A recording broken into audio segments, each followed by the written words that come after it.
Chapter 8. Self-Discipline and Inner Peace. Section 1. Opening. The Wisdom Frequency. Welcome back to the Wisdom Lab on NovaLogos Audio English. Over the last few chapters, we've examined our external world, our work, our generosity, and our friendships. Today, we turn the microscope inward to the most difficult territory of all, the landscape of our own desires and impulses. We are exploring Chapter 8, Self-Discipline and Inner Peace.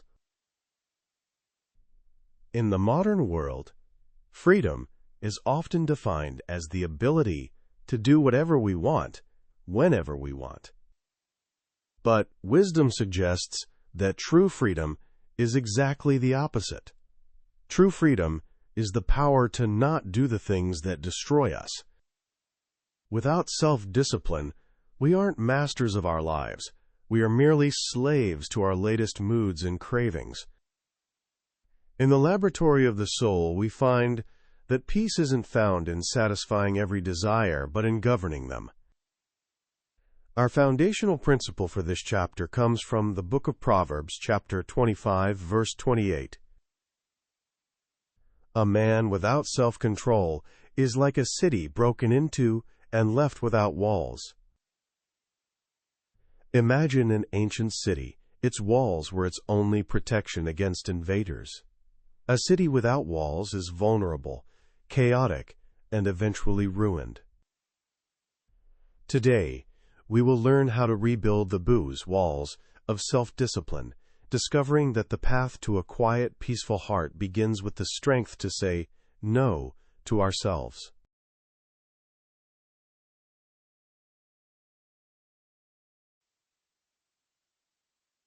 Section 2. The Verses. Wisdom in Multi-Angles. To understand self-discipline, we must view it as a form of spiritual sovereignty, the ability to rule over one's own spirit. Let's look at the comparison made in the book of Proverbs, chapter 16, verse 32. Better a patient man than a warrior, a man who controls his temper than one who takes a city. Wisdom values internal victory over external conquest. It is easier to dominate others than it is to dominate your own anger, your own tongue, or your own appetite. A person who has mastered themselves is, in the eyes of the divine, more powerful than a general of a great army. Now let's look at the connection between discipline and the preservation of life in the book of Sirach, chapter 18, verse 30. Do not follow your base desires, but restrain your appetites. The word, restrain, implies an active, ongoing effort. It's like holding the reins of a powerful horse.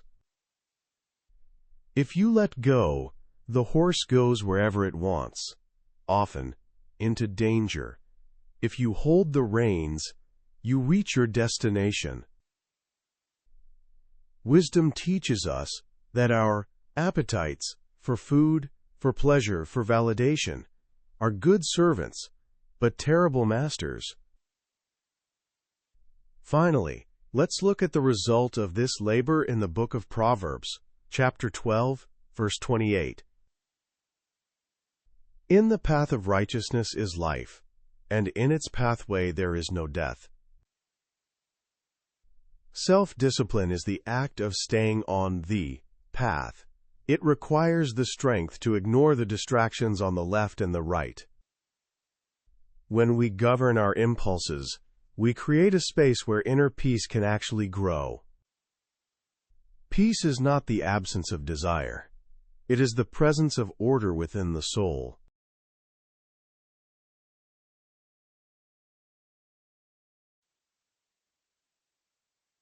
Section 3.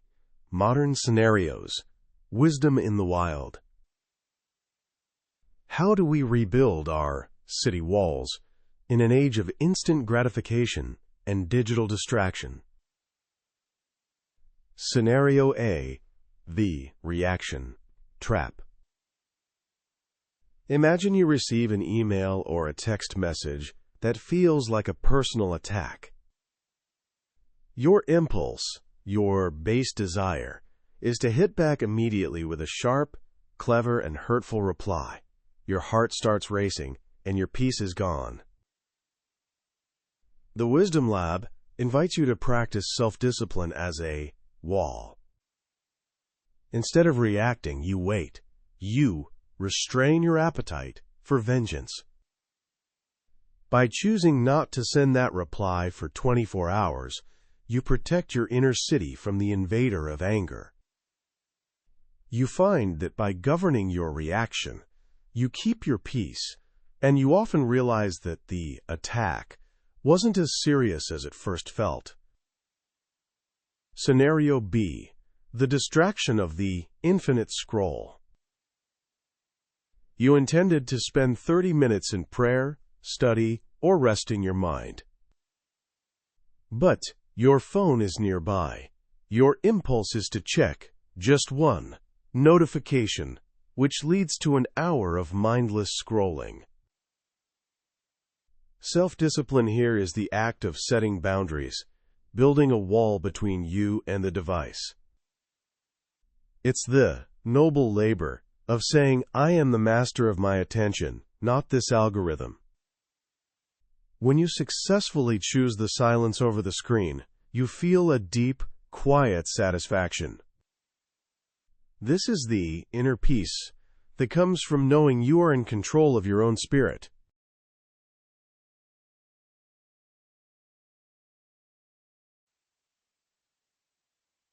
Section 4. The Wisdom Paradox, the Balance Point. Now, let's examine the wisdom paradox, rigid legalism versus grace-filled self-rule.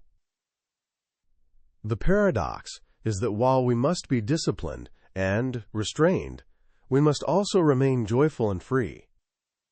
Self-discipline shouldn't feel like a prison. It should feel like a protective garden wall. The balance point, suppression versus stewardship. 1. The error of legalism. This is the person who is disciplined out of fear or pride. They have a wall, but it's so high that no light gets in. They become cold, judgmental, and miserable. They aren't ruling their desires. They are trying to kill them. This leads to a brittle, fake peace. 2. The error of license. This is the person who calls their lack of discipline freedom. They follow every feeling, and their city has no walls. They are constantly overwhelmed by their own emotions and external pressures. They have no peace because they have no order. The desirable path. We call this spiritual sovereignty. It is the ability to enjoy the good things of life without being controlled by them. You eat, but you aren't a glutton. You work, but you aren't a workaholic. You use technology, but you aren't an addict. You are sober-minded. Your walls are strong enough to keep out the invaders, excess, addiction, rage. But they have gates that allow in the life that the divine provides. You find peace because your soul is a well-ordered home. V.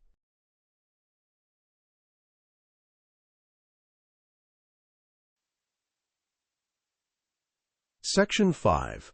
Language Masterclass, the Structure of Wisdom. Let's look at the vocabulary of mastery and protection. A. Like a city broken into. This is a vivid simile. In English, To be broken into means that your security has failed and something harmful has entered. It describes a person who has lost their inner peace because they couldn't control their impulses. B controls his temper. The word temper, noun, refers to a person's state of mind, especially regarding anger. 2. Control your temper is a common English idiom for remaining calm when you are provoked. Practice saying, self-discipline is the ability to control my temper even when the situation is heated. Circa-based desires. From Sirach chapter 18 verse 30, the word base, adjective, here doesn't mean foundation. It means low, crude, or without moral value.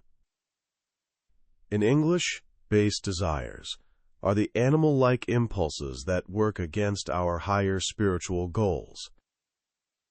Wisdom tells us to look above our base desires toward noble labors.